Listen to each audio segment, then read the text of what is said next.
What is happening, savages? This is Immortal Coil, your future minister of whiskey mysticism. Revolution is my name. It is 6:54 p.m. West Coast time in Seattle, Wednesday, the 6th of October, 2021, and it is time to get savage. What the fuck is happening, people? Whether you're joining us live or watching us in the replay, I'd like you to lift whatever it is you're imbibing high and join me in the toast. Here is to us what is like us. Not a goddamn thing.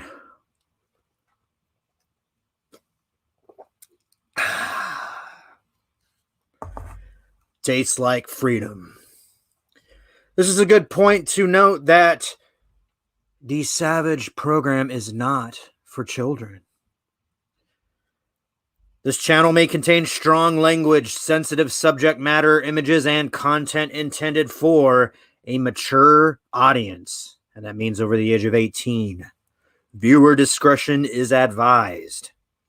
This video does contain copyrighted content. However, under the Fair Use Act, Section 504(c)(2), Title 17 of the United States Code, this content is presented for the purposes of education, entertainment, through the use of parody, satire, critique, analysis, and/or social commentary by means of subjective opinion. So that means put on a fresh pair of panties, girls. We're going down the rabbit hole. Or is it up the rabbit hole? I don't know. Would you rather be gone down on or gone up into? These are the questions that we'd like to know. I'd like to start things off with a somewhat interesting article we found in our science category. This is from livescience.com, who is a whore of Best Buy, apparently. A new tardigrade trapped in amber is a never-before-seen species.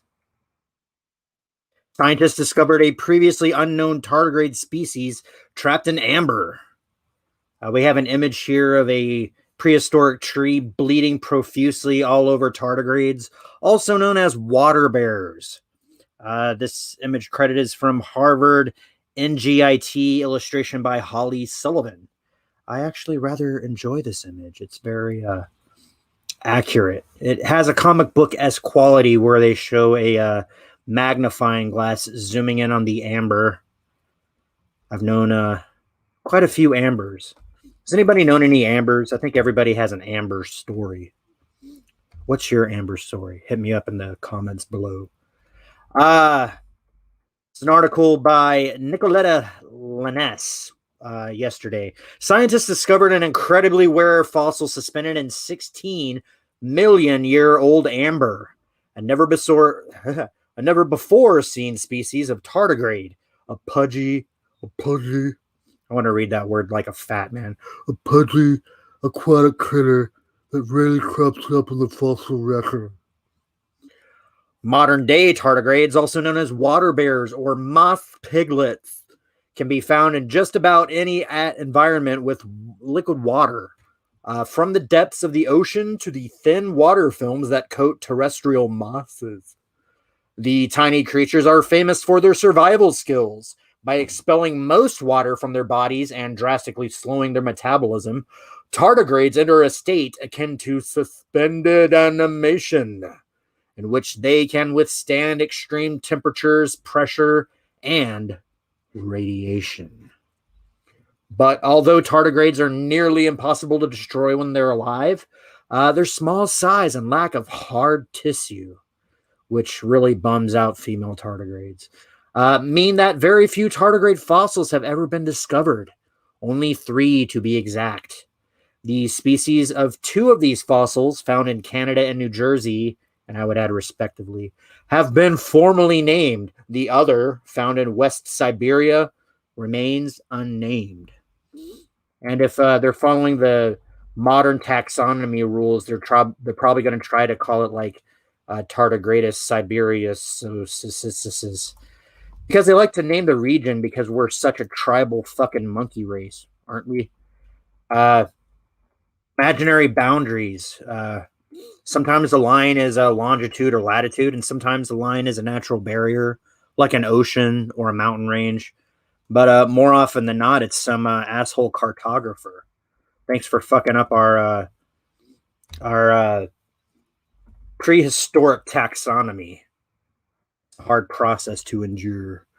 So tardigrades are interesting little critters. They have actually proven that tardigrades can survive the environment, as it were, of interstellar space. Not quite, like not a harsh place. It can't live right next to the sun, but the interstellar medium is vast, and tardigrades theoretically can go along for the ride.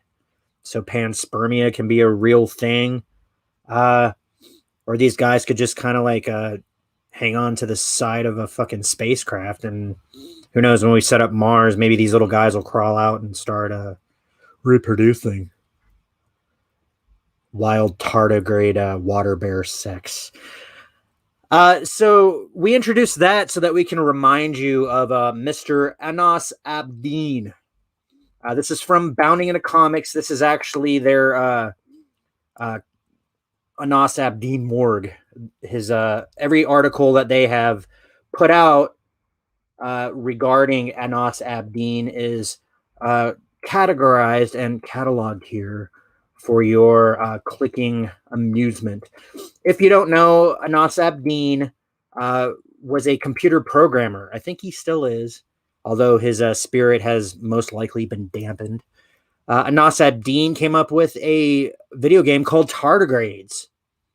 And a lot of the imagery and characters and plot points were lifted by CBS and put into their awful show, Star Trek Discovery.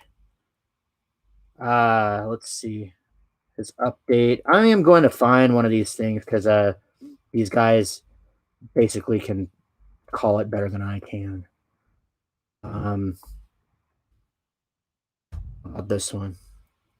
Oh, Star Trek Discovery sued by creator of Tardigrades, Anas Abdeen, for stealing plot lines and character.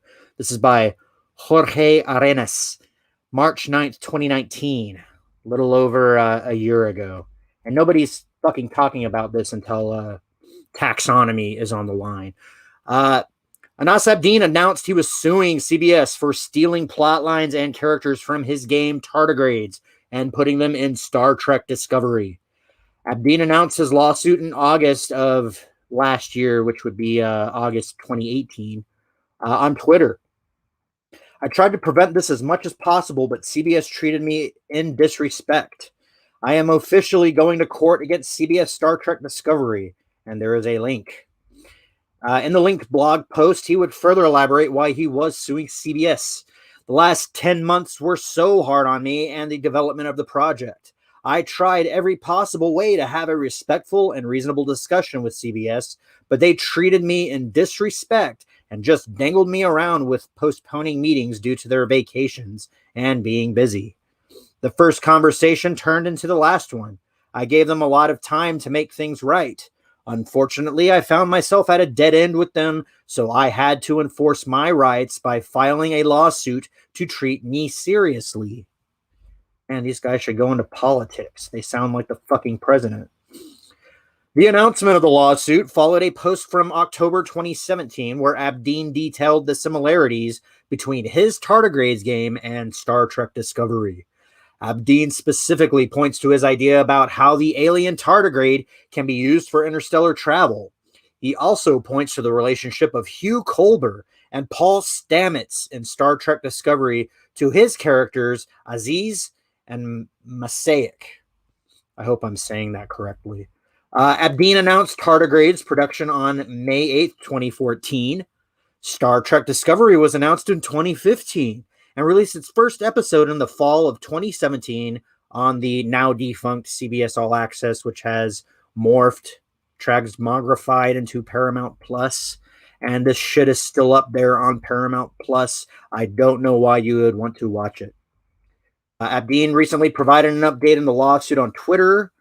There's his Twitter post, and it shows direct comparisons between what he created in 2014 and what was on TV in 2018.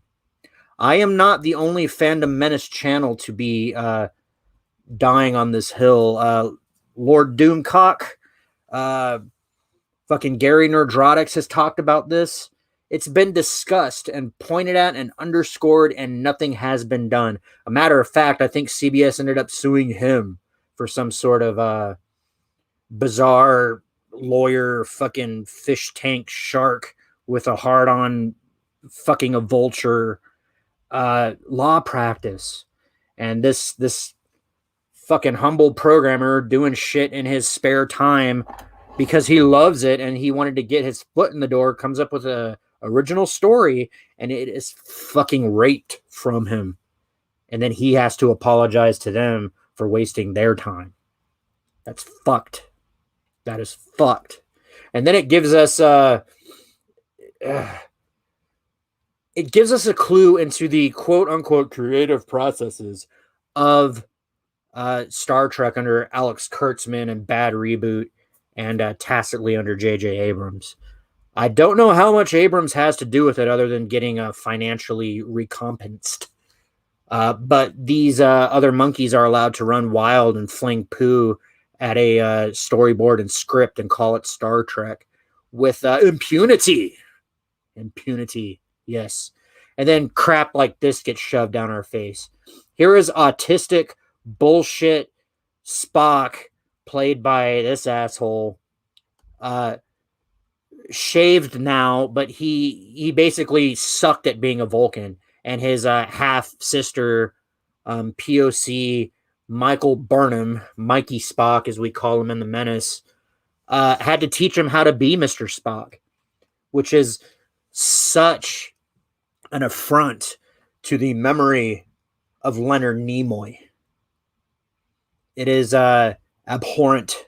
It is not cool. It is despicable.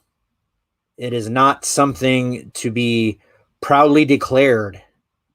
You know, it's one of these things that time and time again, Hollywood is guilty of, where they invade a property and they usually reboot it. And then they make all these fucked up socio-political changes to it. Things that are not supportive of the mythology. Things that are not even appropriate in the milieu that they're trying to play around in. It only matters to them so that they can get their woke points and say that they did something that matters in an overt way. Nothing imaginative is going on here. It's all very nasty. It's not TV that makes you feel good. And I'm not saying that TV shows have to be all puppy dogs and pillow fights with topless women. What I'm saying is that a show known for making you think and placing things in a philosophical context has suddenly gotten very literal. You take a guy like Gene Roddenberry, who did want to say certain things, but the way he said it was through metaphor. The only person doing this in a Star Trek-like manner at this point in time is Seth MacFarlane, the Family Guy guy. And it's fucking weird that I have to go to this guy who's famous for giggity giggity to get real Star Trek. And it's also fucked up that Anas Abdeen, his life work does not get acknowledged. It gets chagrined. It is met with disdain in the legal system. In the judicial system, as Dana Carvey will say. Oh, but we'll see Dana Carvey later. Mark my words.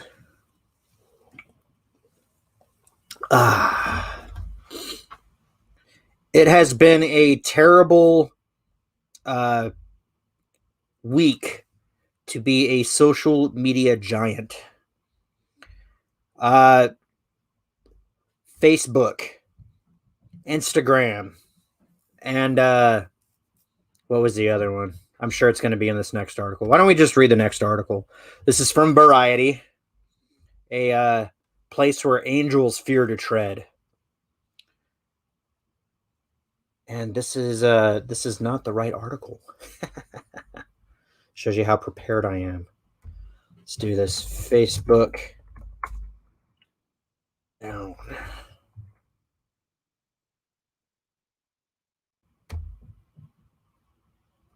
Pow. Probably not the down detector. You know what I want to do? I'm going to pause sharing of the screen. I actually put this in a DM, and I'm going to be kind to the people in the DMs. We don't believe in doxing around here. Doxing is fucked. If you're a doxer, you can get fucked. But not by me. Not the kind of fucked that you would like. But something brutal.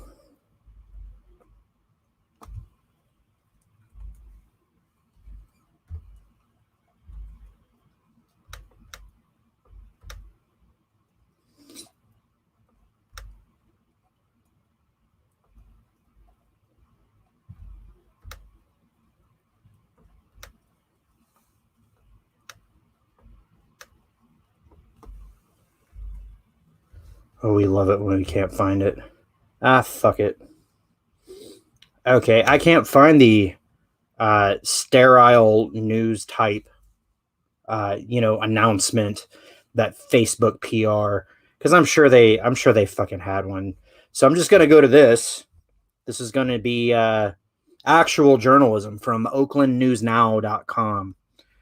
OaklandNewsNow.com has this article by Zenny Abraham, October 4th, 2021, which reads, Facebook is offline now. The next day after 60 Minutes whistleblower Francis Haugen interview.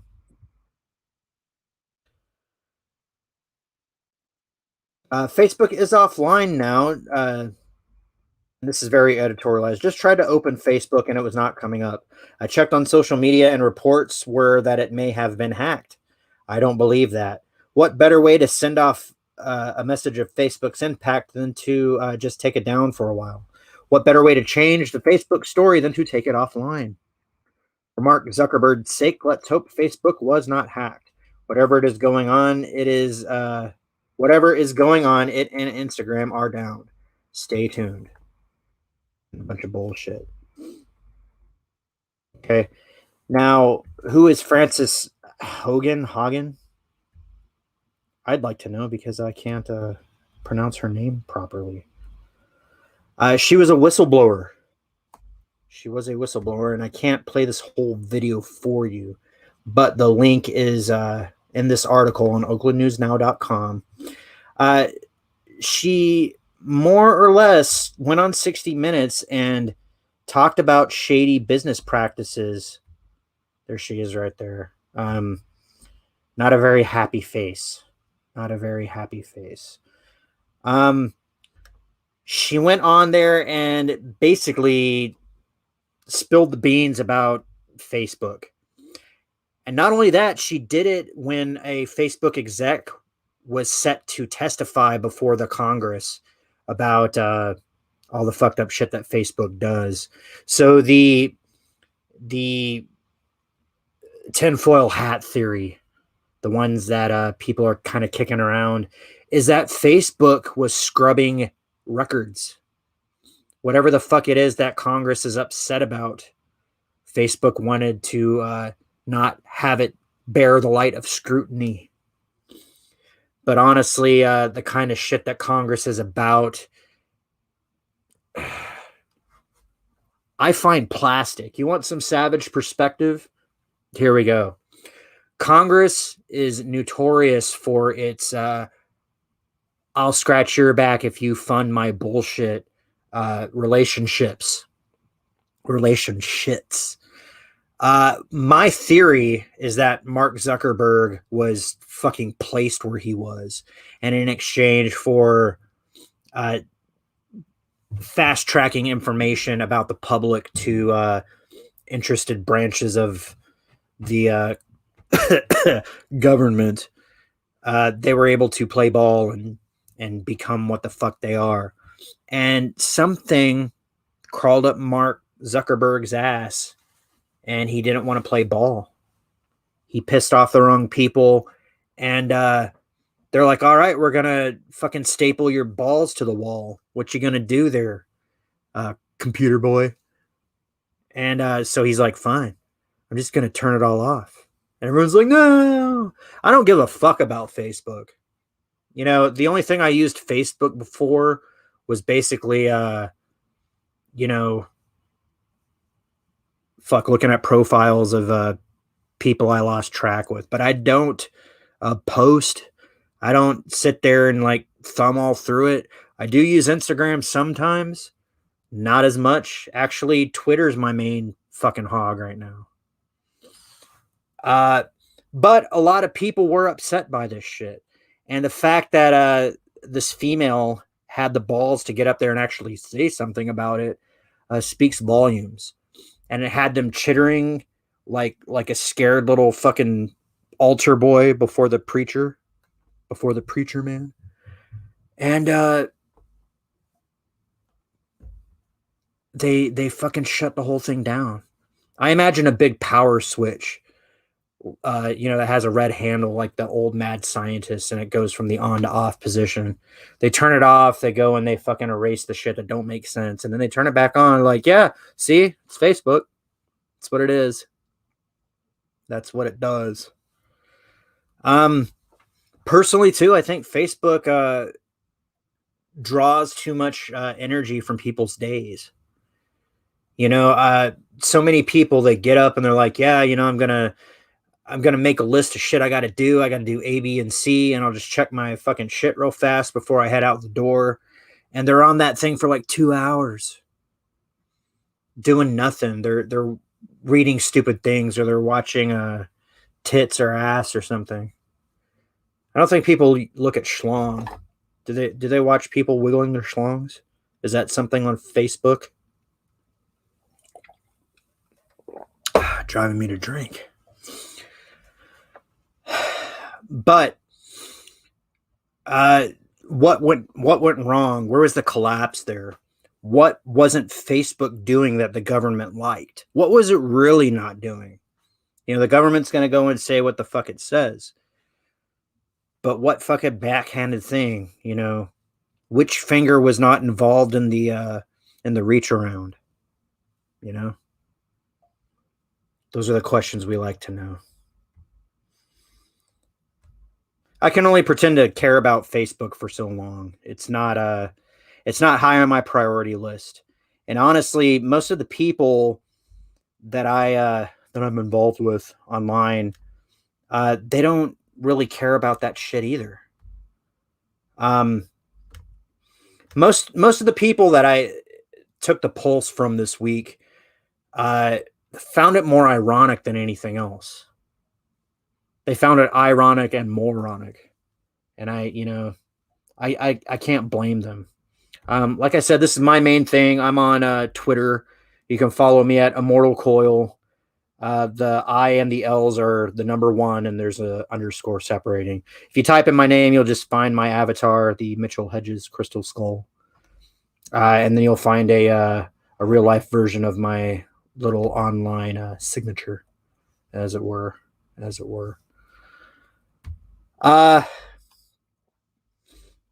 And it's funny, yeah. The things that we tell ourselves that we value, and it's really just an instant fix. It's you hook your phone's USB cable into your vein, and you just kind of go with it. You have to have that constant input, and it's funny to me that when people's rhythm gets disrupted, the state of frantic panic they go into, it's almost a drug. It is almost a drug. So here's the post here from the Academy, which has a check mark, stating that somebody deleted large sections of the routing. That doesn't mean Facebook is just down. From the looks of it, it's gone. So whatever had to happen to get the Facebook people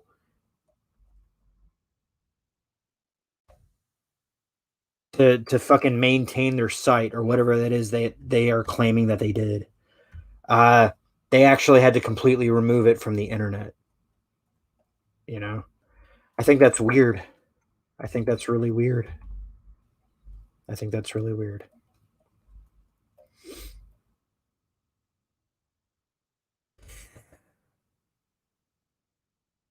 All right. Next item up for here. That was our Facebook tirade. I don't know. I have a hard time trying to sell the significance or the seriousness of a lack of Facebook. You know, I don't use Facebook anyway because everybody does it, and there's something about me that just rebels at the thought of doing something that everybody else is doing just because. So what am I doing? Um, I put out a video a few years ago about the Dana Carvey special, Straight White Male 60. And there was a bit, his big like show closer was this bit where he has Paul McCartney talking to John Lennon. Paul McCartney's still living, and John Lennon passed away in 1980. And because John Lennon's dead, he doesn't know what the fuck's going on. And so far, it is actually my most popular YouTube video. It gets it gets like thousands of views every month. I get comments every month. Nobody comments on anything else. They comment on this thing. And I just I kind of wanted to check on the status of this video on Google, and I found this article on Bloggerhythms. Why have silence when you can have music? Bloggerhythms.blogspot.com/2020/03/ Dana Carvey, John Lennon talks to Paul. Instead of writing a full post today, the author says, I am featuring a music-related Netflix comedy bit that is too good to pass up. Dana Carvey has always been one of my favorite Saturday Night Live comedians. I never tire of the church lady or his portrayal of Garth in the popular Wayne's World movie and skits. Here, Carvey impersonates both Paul McCartney and John Lennon. While watching this hysterical bit, it helps to remember that Lennon knew nothing about the technology we use today. He left us. He was taken from us. In December of 1980, before the CD became the first major product of the digital age, just a couple of years later. You'll laugh hard as Sir Paul clues his late songwriting partner in on our current celebrities, the internet, the devices its invention has spawned, and how the last two affected our lives. And because this is my video, I can probably play it without getting a fucking slap on the hand.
All right, that's me.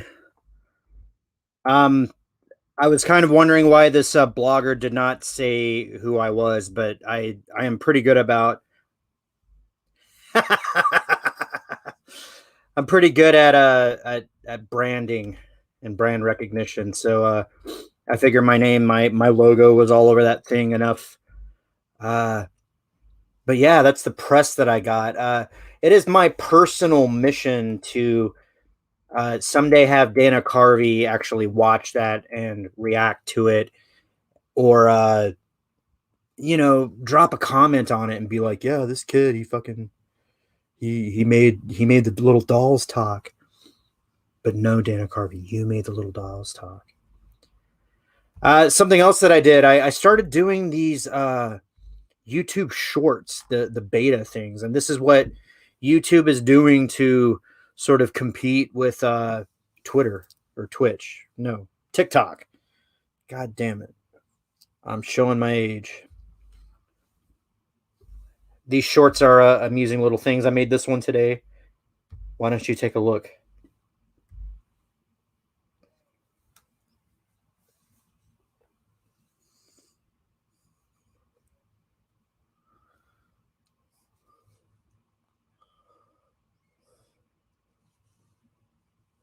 Savage.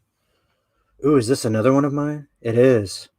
Shut the fuck up, Scott. This is a good one too. Check this out.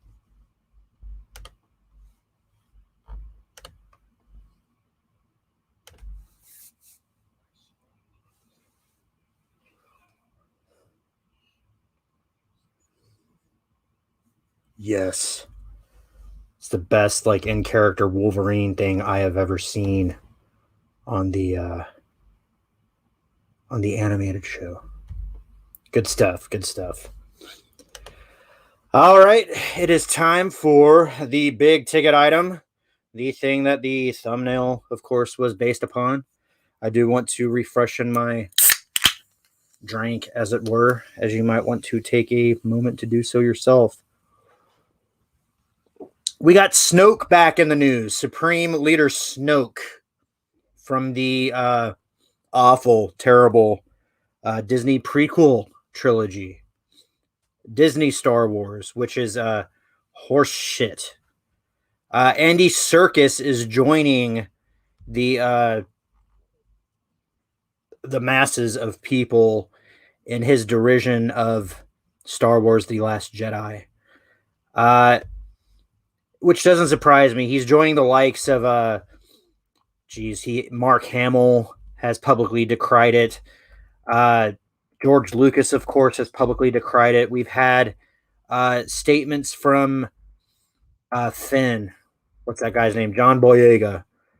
We've had statements from Kelly Marie Tran, who is often misquoted as being the victim of bullying online.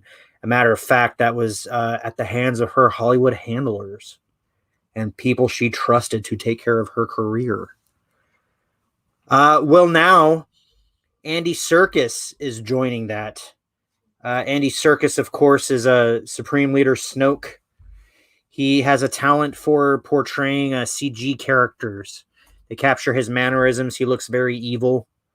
He gesticulates in a way that is entertaining, especially when he has little white dots painted all over his fucking face.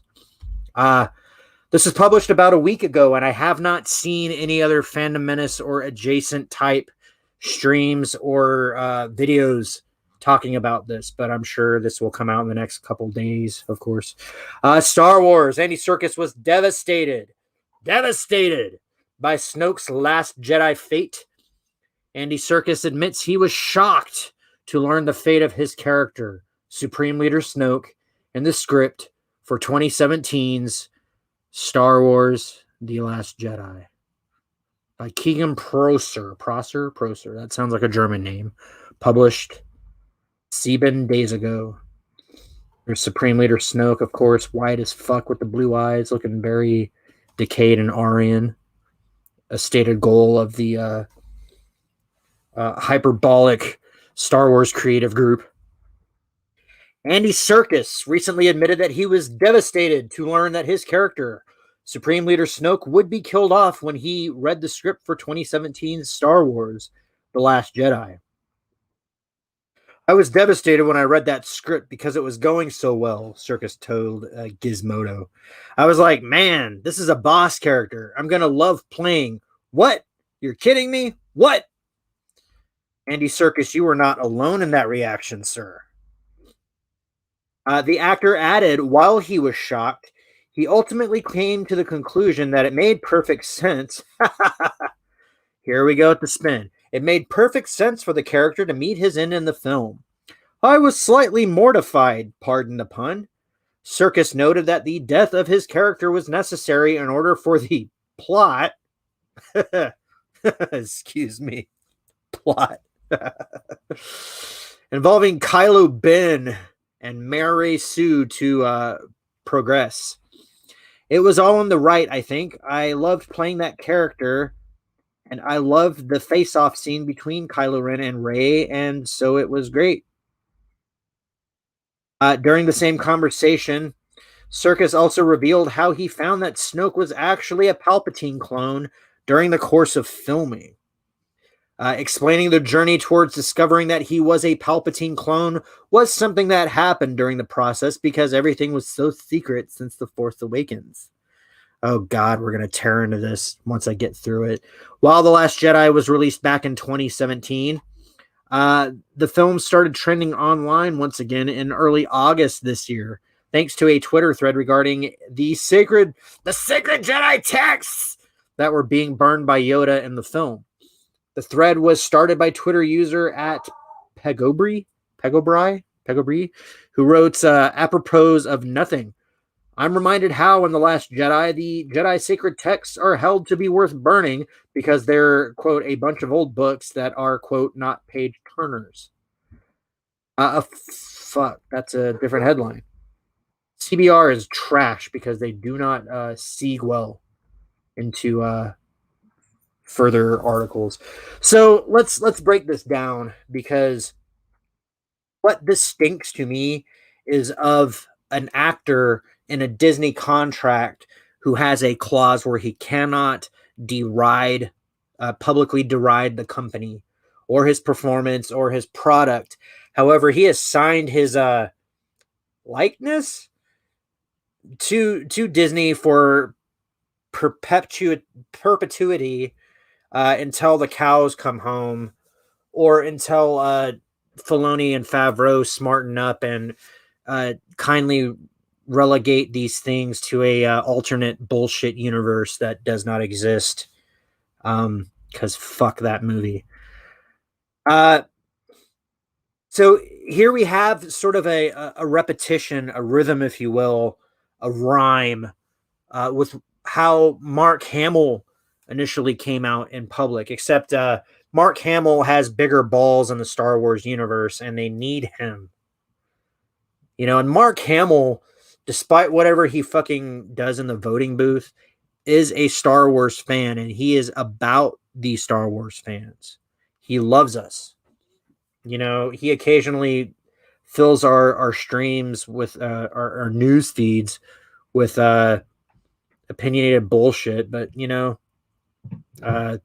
that's what the scroll away button is for. He is very famous for sitting down with fucking Ryan Johnson and Kathleen Kennedy. They're cornering him. They're surrounding him. One's in one golf chair and one's in another, and he is just sitting there like dismayed at the shit he has to say. He looked the director in the eyes and says, I fundamentally disagree with your vision of this character. It's bullshit, he says. And Ryan Johnson just kind of sit there and goes, and it makes no fucking sense. You know, so then Mark Hamill, after being perceived by the public as saying that this is not a good movie and they do not do Luke Skywalker well, had to be taken into Mickey Mouse's office and explained a few things. Mouse-splained? Is that a thing? Hashtag mouse-splained? And the next time he appeared before cameras, he's like, "Hey, it's actually a good movie. It's not really a pile of horse shit. Go see it." You know, um, still with tears in his eyes. The man had severe emotional distress about all that shit. And what it boils down to, and if you want a really good analysis of why The Last Jedi sucks, go to Mahler's channel. He is uh the Star Wars The Last Jedi sucks guy. He will point out exactly everything that's wrong with that fucking movie with impunity. I love Mahler. He was actually one of the guys that made me think that YouTube would be good. That YouTube would actually be a good idea.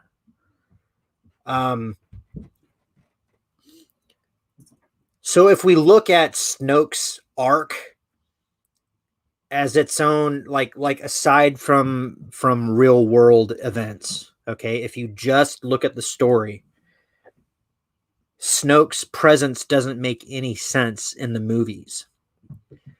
So much so that they had to fill out his backstory with additional media to make any of this shit make sense. And it's really just flinging poo at the wall and see what sticks. In the first movie, you have Supreme Leader Snoke, who is shown to be a very powerful Force user.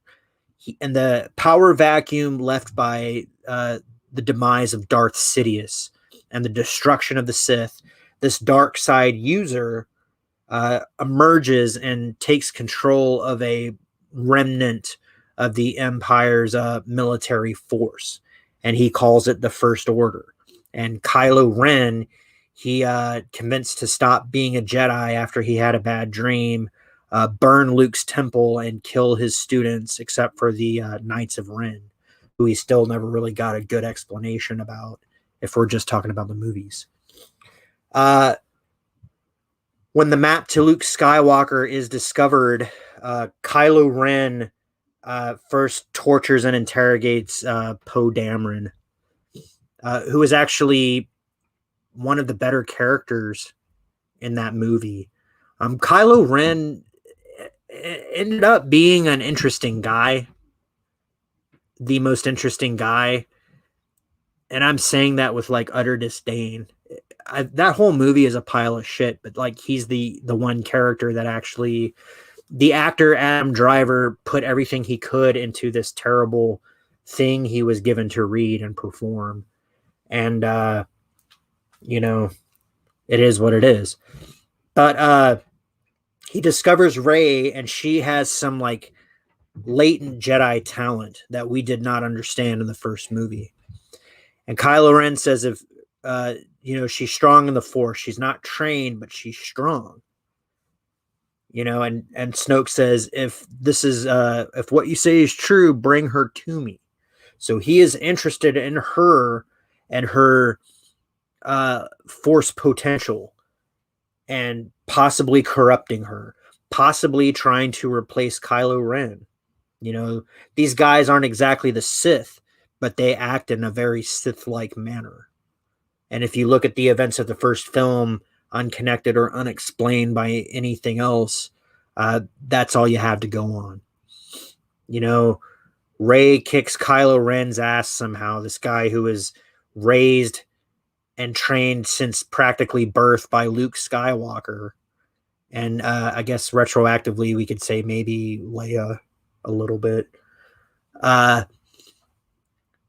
Rey, who just played with sticks and ate space muffins and dug sand from out of her toes, was able to best Kylo Ren in a single combat. Okay, why? Why was that the thing? And why is Snoke interested in her? Okay. So we go to The Last Jedi. He says, bring her to me, and blah, blah, blah. And then Kylo Ren leaves, and he's like, it's time to complete your training. Right? Fast forward to the second movie, which is a total fucking turd. Oh my God, this movie makes me angry.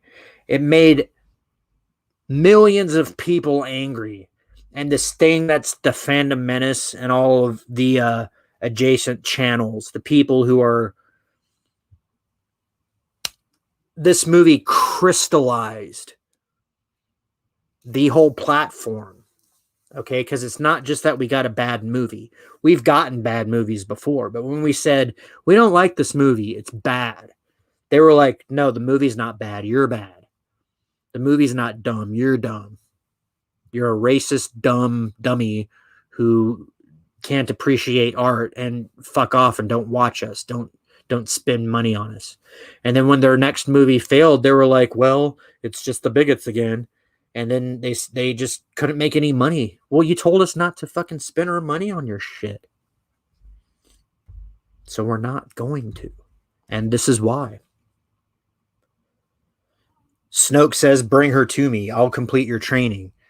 And then when she's brought to him, he goes, hey, where's Luke Skywalker? And she goes, I'm not going to tell you. And he's like, well, fine. Kylo Ren, kill her. And he goes, well, I'm not going to kill her. I'm going to kill you. Ah. Who the fuck is Snoke? I don't know. Why the fuck is he the supreme leader? I don't know. Why the fuck did Kylo Ren kill him? Okay, he wanted to become the supreme leader. I get that, but we don't know why. We don't know, like his final piece of training was to kill Rey. But he was in love. Ben loves Rey. They're gonna have little space babies who can fly through space. He was given no character development and nothing to do in the movie. He's wearing this like fucking gold pajama, this like golden snuggie. He's wearing a golden space snuggie. He has space slippers. They went on about how his like ring was this like black kyber crystal thing from Darth Vader's castle, and all like the bullshit like ancillary like art and direction of Star Wars, the last, whatever, the last fucking book you'd ever want to buy. And then they just killed him. They cut him in half. He died with his tongue hanging out. You can check my thumbnail and confirm that. And for what? Okay, we've explored the in-universe reason. What was the actual reason? The actual reason is because there was no fucking plan. There was no plan. J.J. Abrams wrote what he wrote, and Rian Johnson, without even seeing it or reading anything, decided to write his movie, use the first fucking draft, and pat himself on the back and give himself a blowjob because he thought that he was so smart. He's so smart. He's so smart. He subverted everybody's expectations. That's his fucking like go-to defense. You made a turd of a movie because you wanted to subvert expectations, So you can't really. He's wiggling to avoid criticism, to avoid answering actual criticism with actual fact, and his ego is too big to admit that maybe he was hasty in his decisions, because all he basically did was like take everything that J.J. Abrams set up and knock it down and give us nothing, leaving us with nothing. And the actor Andy Serkis, he's spinning it like, oh, it's such a big mystery. So when I read that second movie, it was like, and he's like, what? You're kidding me? What? But then he's like, yeah, I think it was necessary in order to, say what happened between Ben and Rey, and yeah. Bullshit. I am calling bullshit on you, Andy Serkis. I know that your heart is broken. I know that you wanted to see more from this character, just like Mark Hamill wanted to see more from Luke Skywalker. But more is what we did not get.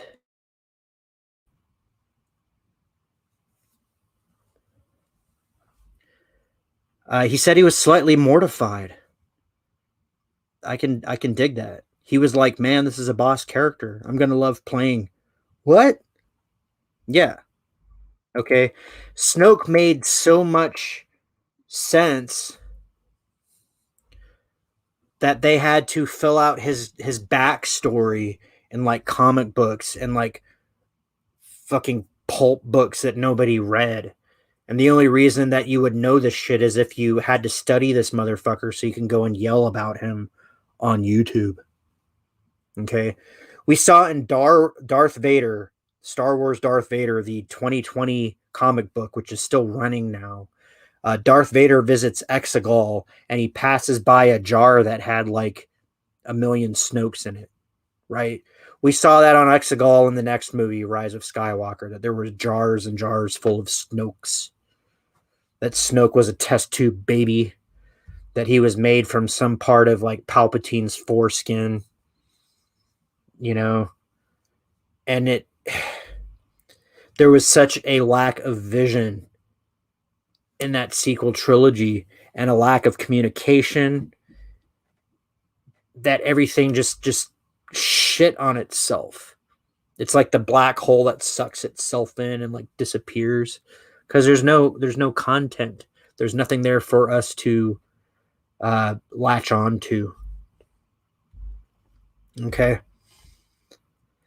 Now I'm going to show you one last thing before I give you the savage perspective for tonight, because these two things are actually related. Okay.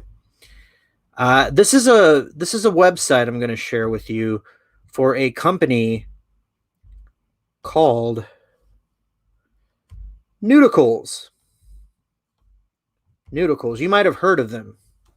They are actually designer ball implants for when you neuter your pets, right? If you like you have a cat, you have a dog, you have a Clydesdale, and you want to go ahead and neuter them, make them physically unable to mate or reproduce, but you feel sad that his balls are gone. See, here's the cute little kitty going, meow. Kick the logos for more information. Meow.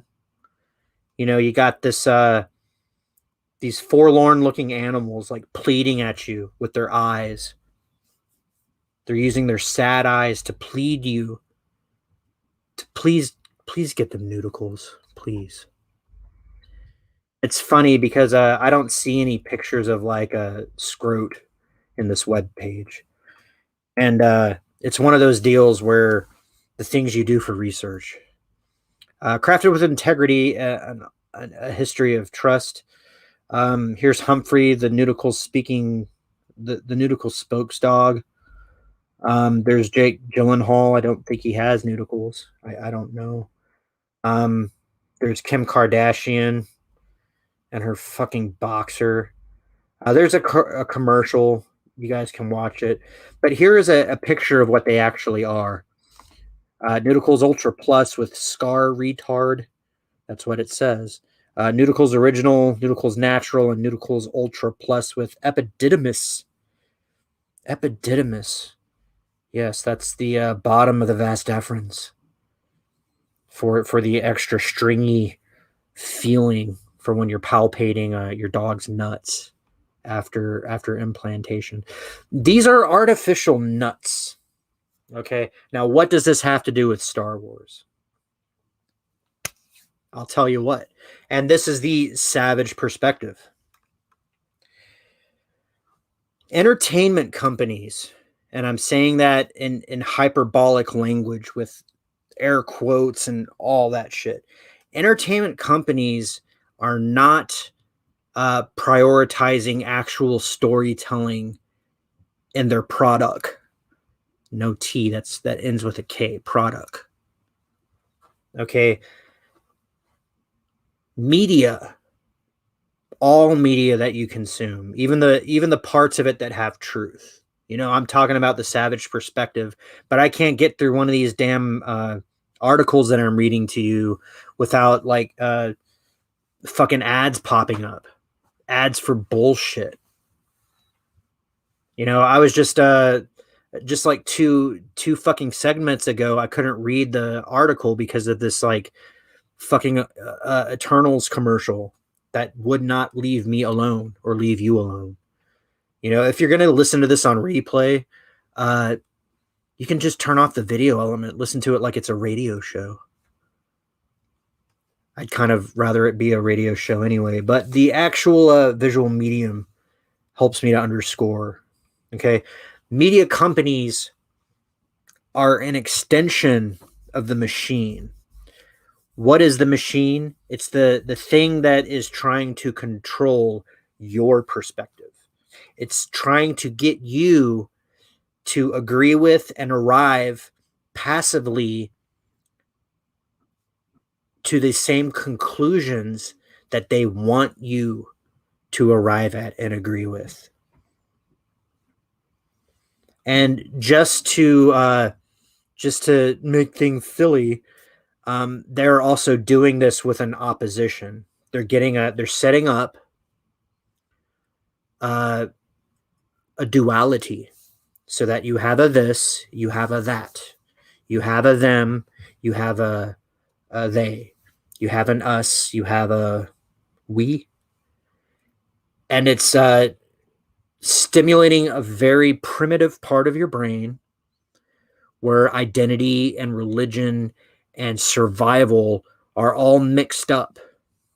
This is the reptile brain. This is a thing that says you better get up and eat and then like later reproduce or you're going to die. And they're conflating all of these images with that survival instinct. By focusing on identity politics and you as a physical creature, not as a spirit, not as a unique aspect of the creator, but as a physical body. What does your physical body look like? How does it act? What does it sound like? What does it affiliate as? Now let's fucking say it does all that shit, but you wanted something else, so you can just identify as that. Make a big fight. Okay? With entertainment, they're casting the net, and they want to catch you. They want you to arrive at these conclusions and just passively agree. They want you to respond in a way that's unnatural to your actual to your instincts. Okay, everybody has instincts about what feels good and what doesn't. And to co-opt that sort of instinct and infuse it with something with like a baser emotion like rage or sadness, dark side emotions, right? Right? Emotions that depress and hide and cower the human being, as opposed to elevate or create understanding or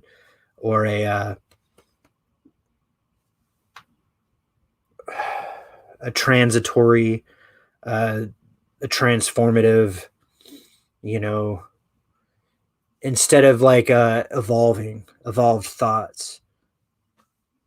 They're trying to put you in a box, and they're saying that that box is your body, and that your body is this and your body is that. They're telling you that your body is sick, so you have to put this in your body, or your body's not sexy, so you have to put this in your body. You have to take this so part of your body's longer or bigger or plumper or skinnier or bonier or or if you don't like it that much, we can cut you up and make your body look like whatever you want it to.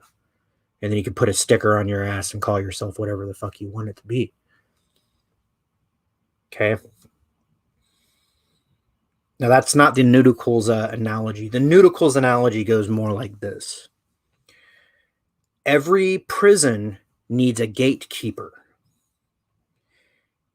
The best gatekeepers aren't going to be guys in suits and ties. The best gatekeepers are going to be people who look the way that they want everybody to look and act, but they're pointing their finger at you going like, why aren't you doing it like this? Why aren't you one of us? What the fuck? That's their artificial balls. They're standing up to you with fake balls, challenging you about who the fuck you are and challenging your sovereignty and your right to an opinion. That's not right.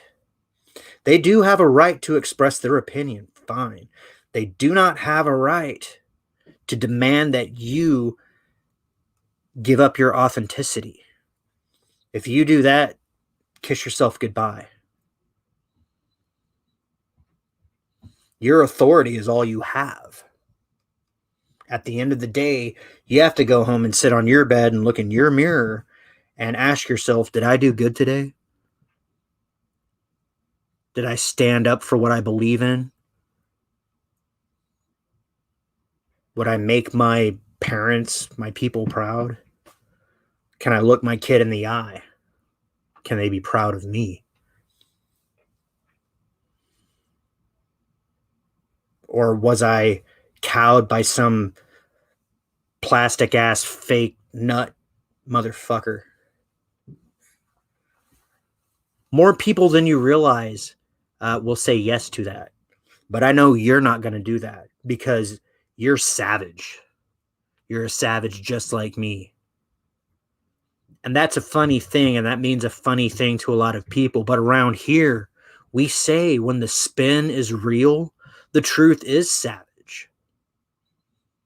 Just to look at somebody and describe to them exactly what's going on in no fucking in just plain language, describe exactly what's going on. No emotion, just describe what's going on. You are asking me to believe what you are saying because you believe it so much that you're upset that I do not. Man, you're a special kind of butthurt, aren't you? You need me to agree with you that badly that you can't stand it, that I'm myself? Well, fuck you. I'm a savage. Being yourself is the hardest thing you're going to be ever. But you are what's at stake if you don't. Everything you believe in is at stake if you don't. Do you want to pull somebody else's line? Or do you want to pull your own line? I know you want to pull your own line. Born within us is our desire to be unique and creative. And I'll tell you what, mushing yourself in together with a mob just because it makes your fucking limbic system feel good, that's not going to be unique or creative. You got to step out. You got to be willing to get ran over and treated like dog shit. That's a price you pay. But you know what? You keep on doing that enough, people will acknowledge you. They will acknowledge you. And that is the Savage Perspective. That is the program for this evening. I want to thank you guys for joining me. You watching live and you listening in on the replay. You are savage, my friends. Let's go ahead and raise the toast one last time. Here is to us what is like us, not a goddamn thing.